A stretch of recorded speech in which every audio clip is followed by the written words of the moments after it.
Good morning everyone, welcome to my new blog. আর শনিবার এসেছি এক নিরামিষ রেসিপি নিয়ে।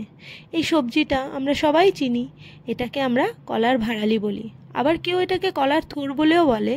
এই কলার ভাড়ালিটাকে ভালো করে মিহি করে কেটে নিতে হবে, যত মিহি হবে ততই ভালো। আমার হাতে এইটুকুই হয়েছে, আমার শাশুড়ি আরও মিহি করে কেটে দেবে। তারপর এই কলার ভাড়ালিটাকে ভালো করে ধুয়ে এতে নুন মাখিয়ে কিছুক্ষণের জন্য রেখে দিতে হবে, প্রায় 10-15 মিনিট। তারপর এটার থেকে জল বেরিয়ে এই রকম ঠিক নরম হয়ে যায়। তারপর হাত দিয়ে এটাকে ভালো করে চটকে মেখে নিতে হবে। তারপর মাখার পরে এটা ঠিক এইরকম ভেঙে ভেঙে জল বেরিয়ে যায়। তারপরে জলটাকে আর ফেলে দেবেন না, কিন্তু এই জলটার মধ্যেই তো পুরো নিউট্রিশনটা রয়ে গেছে। এই জল সহই আমরা রান্না করব। এবার নিয়ে নিয়েছি কিছু সামান্য উপকরণ, যেমন রয়েছে তেজপাতা, কিশমিশ, শুকনো লঙ্কা, 5 ফোড়ন, চেরা কাঁচা লঙ্কা, আর বাটিতে রয়েছে ওটা ধুয়ে রাখা জোহা চাল। এবার দিয়ে দেবো কড়াতে তেল। তেলটা গরম হয়ে গেলে ওতে দিয়ে দেব আমরা 5 ফোড়ন। আপনারা চাইলে জিরে বা কালো জিরেও দিতে পারেন, কিন্তু যেহেতু আমার 5 ফোড়নের ফ্লেভারটা খুব ভালো লাগে, তাতে মেথি রয়েছে তো তাই। এবার এই যেই 5 ফোড়নটা একটু লাল লাল হয়ে যাবে, তখন এতে দিয়ে দেবো আমরা শুকনো লঙ্কা আর তেজপাতা। শুকনো লঙ্কা আর তেজপাতাও ঠিক পোড়া পোড়া ভাব হয়ে গেলে ওতে দিয়ে দেবো আমাদের মেখে রাখা কলার ভাড়ালিটা।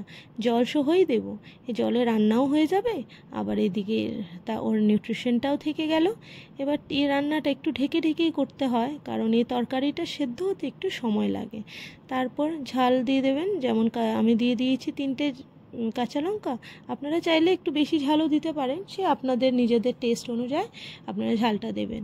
নুনটা আগে দেবেন না, কারণ নুনটা দেওয়া রয়েছে, আমরা যেহেতু মেখেছি। তারপর টেস্ট করে দেবেন, যদি দেখছেন লাগছে দিয়ে দেবেন। এবার এই তরকারিটাতে কোনো গুঁড়ো মশলা ব্যবহার হবে না, এতে লাগবে শুধু নুন আর হলুদ। এই পর্যায়ে দিয়ে দেবো আমরা ধুয়ে রাখা জোহা চালটা। আপনারা চাইলে জোহা চালটা ভেজেও দিতে পারেন, আমি আর দিলাম না, সময়টাও বেঁচে যায়। কিন্তু ভেজে দিলে যে খুব একটা ডিফারেন্স আসে টেস্টে তা নয়, কিন্তু এর টেস্ট একই থাকে। ভাজতে ভাজতে ওর জোহা চালের ফ্লেভারটা চলে আসে। এবার এ পর্যায়ে দিয়ে দেবো হলুদ। তারপর আবার একটু নেড়ে চেড়ে চাপা দিয়ে দেবো। আর এসব বটি বা ঘন্টে দরকার পড়ে একটু মিষ্টি, যেহেতু আমি চিনিটা দিতে চাইছি না, দিয়ে দেবো একটু কিশমিশ।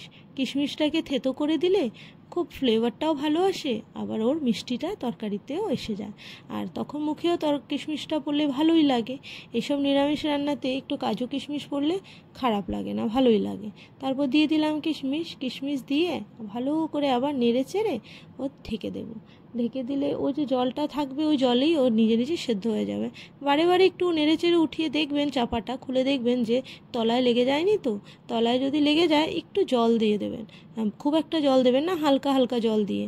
খুব একটা দরকার পড়ে না, তবে আমার এই কলার ভাড়ালিটা খুব কচি ছিল, তাই খুব একটা বেশি সময় লাগেনি। দেখুন এই জোহা চালে কি সুন্দর আঠালো ব্যাপারটা হয়ে গেছে।